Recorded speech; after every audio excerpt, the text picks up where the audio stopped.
यहाँ पर अस्थायी रूप से शिक्षा मित्र में मतलब कार्य कर रही हूँ। तो आप कब से हैं यहाँ शिक्षा मित्र?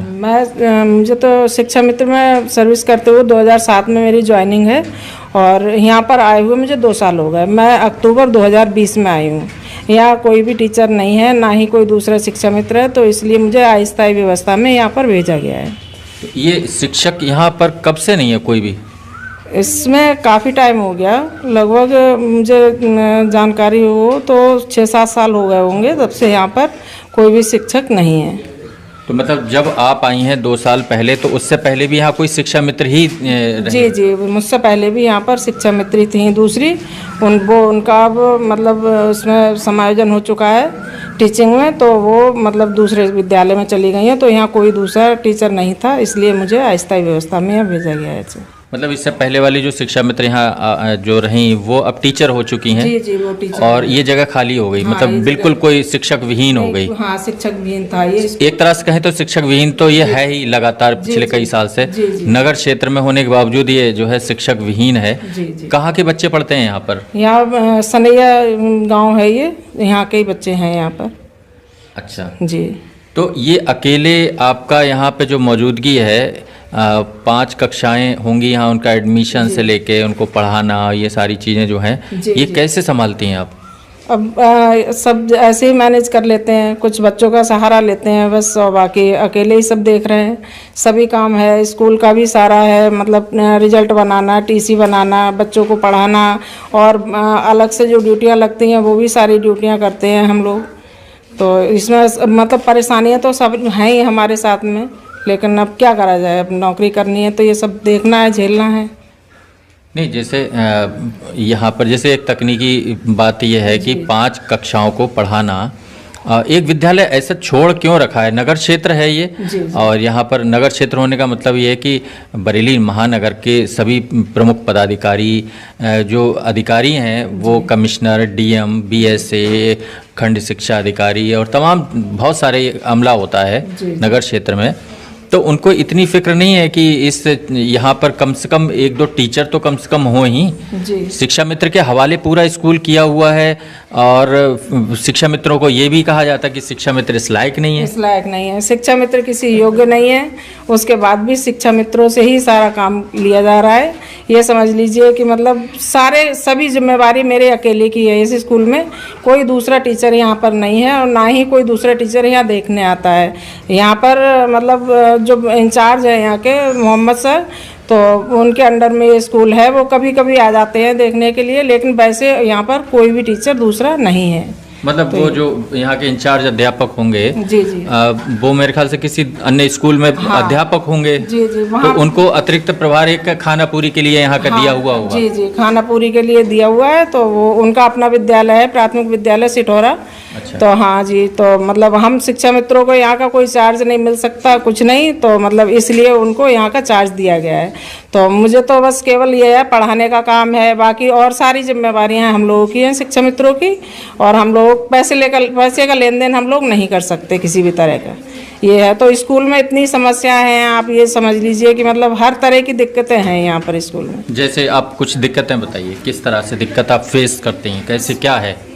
सर, ये सबसे पहली दिक्कत तो पढ़ाने की है, क्योंकि मैं अकेली हूँ, यहाँ पर 5 क्लास है, तो मैं अकेले किस तरह से मैनेज करूँ, ये इसमें बहुत ही ज़्यादा परेशानियाँ आती हैं। मतलब बच्चों को देखना, जैसे क्लास वाइज अगर हम बांट देते हैं, अलग अलग क्लासों में बिठाते हैं, तो बच्चे जैसे हम एक क्लास को देख रहे हैं तो दूसरे क्लास में बच्चे शैतानियाँ करते रहते हैं, तो उनको देखने वाला कोई नहीं है यहाँ पर। तो इसलिए मुझे मतलब मजबूरन एक ही क्लास में सभी बच्चों को बिठाना पड़ता है, और मैं अकेली ही सब बच्चों को देखती हूँ, सबको पढ़ाती हूँ। ये तो कैसे पढ़ाती हैं फिर आप? 5 क्लास हैं, कक्षा 1, 2, 3, 4, 5 हैं, तो 5 क्लास को आप कैसे पढ़ाती, कैसे, मतलब उसका क्या तरीका है आपके पास? उसका तरीका यही है सर, एक क्लास को काम दे दिया, वो एक क्लास काम कर रहा है, जब तक दूसरे बच्चे आ गए उनको कुछ पढ़ा दिया, उनको काम दे दिया, फिर मतलब कुछ बच्चे जैसे 5वें क्लास के 2-3 बच्चे हैं जो ज़्यादा होशियार हैं, तो उन बच्चों को कक्षा 1-2 में लगा दिया कि भाई आप इन बच्चों को देख लो, मैं 3-4 को देख रही हूँ। इस तरह से मतलब हम मैनेज करते हैं सर।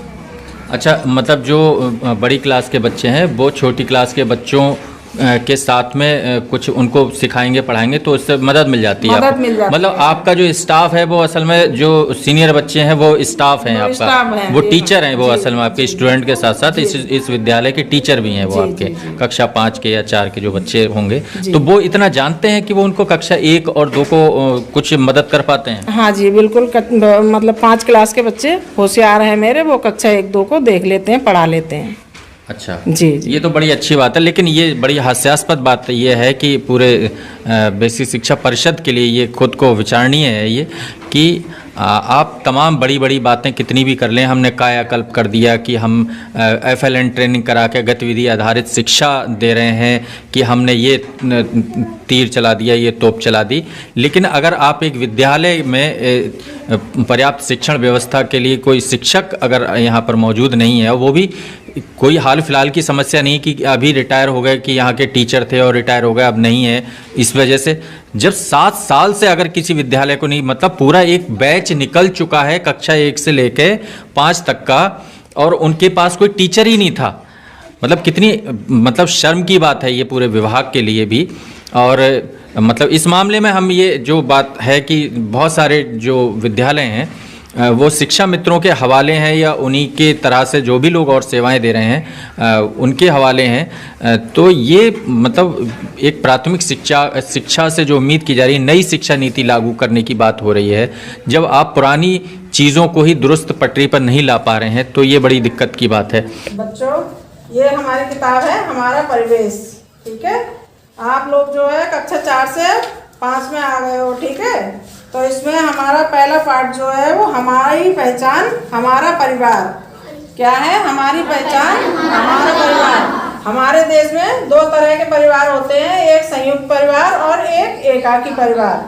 संयुक्त परिवार वो होते हैं जिसमें मतलब सभी लोग एक साथ मिलजुल कर रहते हैं, जैसे मम्मी पापा, चाचा चाची, दादी बाबा, ताऊ ताई, उन लोगों के सबके बच्चे, आप लोग सब, इस तरह से मतलब संयुक्त परिवार होते हैं। और एकाकी परिवार वो होते हैं जो मतलब जिसमें केवल माता पिता और उनके बच्चे रहते हैं, ठीक है। इस तरह से हमारे देश में जो है वो 2 तरह के परिवार होते हैं। इसमें इस पार्ट में 2 लोगों की बात की गई है, एक अंकिता है उसके परिवार के बारे में बताया गया है, और दूसरा सायरा और निगार है उसके परिवार के बारे में बताया गया है। तो अंकिता का परिवार अंकिता अपने परिवार के साथ मजवारा गांव में रहती है। उसके परिवार में दादा दादी, माता पिता, चाचा चाची, चचेरा भाई अंशु और चचेरी बहन सुधा, वो सभी लोग एक ही परिवार में रहते हैं। तो ये कैसा परिवार हुआ? संयुक्त परिवार। कैसा परिवार हुआ? संयुक्त परिवार। और सायरा निगार का परिवार जो दूसरा है उसमें केवल उसके अब्बू और अम्मी रहते हैं और वो दोनों भाई बहन रहते हैं। तो ये कैसा परिवार हुआ? एकाकी परिवार, जिसमें केवल माता पिता और बच्चे रहते हैं, ये एकाकी परिवार हो गया। और संयुक्त परिवार जिसमें सभी लोग एक साथ मिलजुल कर रहते हैं, ठीक है। समझ आया सबको? ठीक है। इरम तुम कक्षा 1 और 2 को पढ़ाओ बेटा, जाओ। हम कक्षा 4 और 5 को काम देंगे इतनी देर में, ठीक है। अमन उठ जाओ, जाओ कक्षा 1 और 2 को देख लो। इन बच्चों को किताब देख लो, इनको काम दे दो थोड़ा और पढ़ा दो। परी उठ जाओ, देख लो। ये वाला काम कर इधर इधर इधर कौन ज्यादा कम पर सही लगाओ। सलीना आ जाओ। यहाँ पे तो झूले के दीवार ठीक है। अभी हमने जो पाठ पढ़ाया संयुक्त परिवार और एकाकी परिवार, ठीक है। इसमें इसके प्रश्न उत्तर दे रखे हैं। परिवार में आप परिवार से आप क्या समझते हैं? परिवार हमारे लिए क्यों महत्वपूर्ण है? हमें अपने परिवार के लिए क्या क्या करना चाहिए? तो हमारे लिए परिवार क्यों महत्वपूर्ण है बताओ। समझ में आया कुछ? अभी मैंने पाठ पढ़ाया था, इसमें 2 तरह के परिवार है, संयुक्त परिवार और एकाकी परिवार।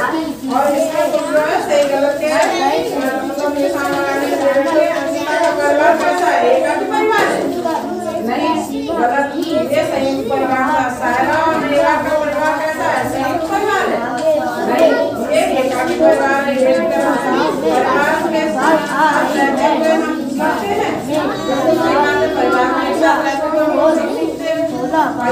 बेटा आपका क्या नाम है? इरम ये कौन सी क्लास में हो? 5। अच्छा, ये आप क्या कर रहे हो? ये ये सब बच्चों को पढ़ा रहे हैं। अच्छा, वो कौन सी क्लास के हैं? 2 में सर। अच्छा, 2 में है। एकाकी परिवार में माता पिता उनके बच्चे भी होते हैं। परिवार से हमें पहचान मिलती है। बेटा आपका क्या नाम है? फरीन। फरीन। बेटा कौन सी क्लास में हो? 5 में। अच्छा, ये छोटे बच्चों को आप पढ़ा रहे हो?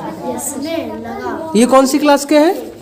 2 क्लास की। अच्छा, कक्षा 2 को आप पढ़ा रहे हो। ठीक है, पढ़ाओ। मैंने अभी आपको सब समझा दिया है। परिवार के बारे में पढ़ा था, तो इसमें क्या है, 2 तरह के परिवार दिखाए गए हैं, संयुक्त परिवार और एकाकी परिवार। तो एक अंकिता का परिवार कैसा परिवार है? संयुक्त है, एकाकी परिवार है। अंकिता का परिवार जो है वो संयुक्त परिवार है, ये जो है वो गलत है। सायरा और निगार का संयुक्त परिवार है, नहीं, ये एकाकी परिवार है, ये भी गलत है। परिवार के साथ रहते हुए हम सीखते हैं, बिल्कुल हम बहुत कुछ सीखते हैं परिवार के साथ रहते हुए।